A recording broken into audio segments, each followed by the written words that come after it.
بقول لك ايه، سيبك من اي كلام واي حوارات. صلى على الحبيب قلبك يطيب. سمعونا بقى كده الصلاة على النبي. السلام عليكم ورحمة الله وبركاته. احنا مساء او صباح على حسب ما بتشوف الفيديو. معاك ابو نادر اسكندرية. دي تاني رحلة اكشف عليها في ديدي. مكتوب لا تريد مشوار شيخ. تمام. هنقول المعلومة ازاي. كل رحلات الفيزا في ديدي فيها لا تريد مشوار شير. لو انت هتدوس كده الغاء زي كده اهو، كده اهو، قبل ما توصل للعميل هتلاقي لا تريد مشهور شير. ابو نادر بيقول لك ايه؟ كل الرحلات الفيزا لا اريد مشهور شير، بس مش كل لا اريد مشهور شير الرحله فيزا.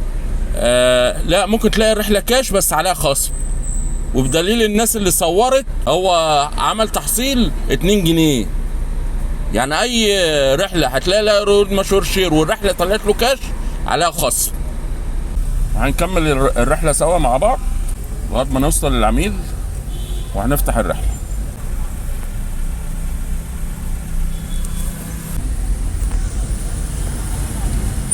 استقبل الأرقام الأخيرة 2-0-1-2 راكبا، وانتقل الآن إلى مستشفى الشروق لتوصيل الركاب. تأكد من ربط حزام الأمان. ما ترد على سؤالي، انت ليه بتسأل فيه؟ ايه، دفع ببطاقة بنكية. تمام يا رجالة.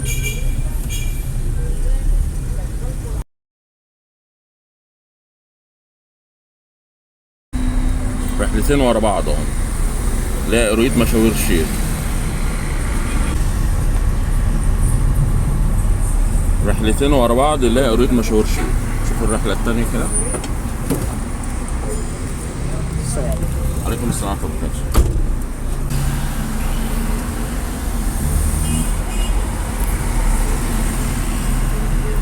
استقبل الأرقام الأخيرة 8-1-2-0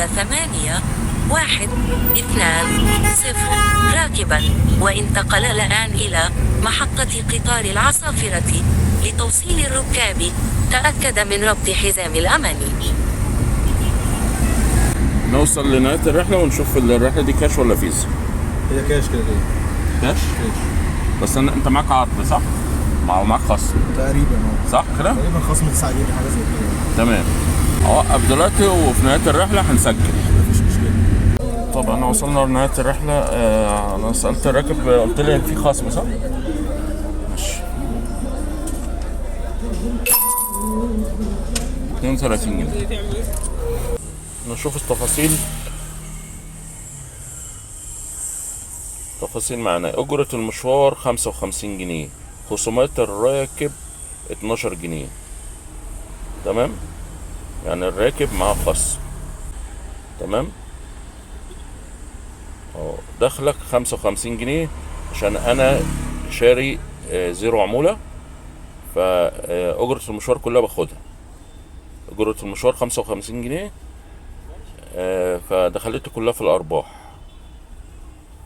الراكب معاه خصم 12 جنيه. تمام يا رجالة.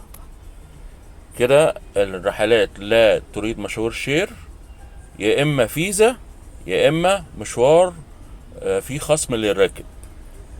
أي خدمة رجالة، وأحلى مسا عليكم.